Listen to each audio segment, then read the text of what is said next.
Link Lending Limited v Bustard.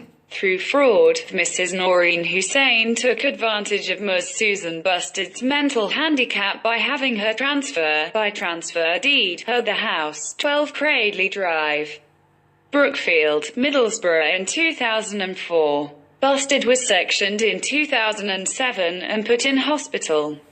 Hussain obtained on the 2004 date an interest-only mortgage loan, secured against the house, approved by HSBC.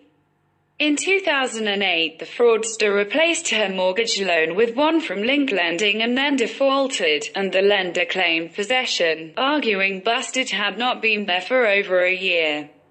Bustard argued that she was in actual occupation, under LRA 2002 School 3, Para 2, a virtual reenactment of the standing law, since 1925. The judge refused appeal, which Carnworth LJ then granted on grounds that the case raised issues of general importance.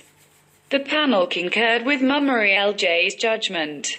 He upheld the judge's decision in law and in fact. Bustard was in actual occupation because of her persistent intention to return home, evidenced by regular visits to the property.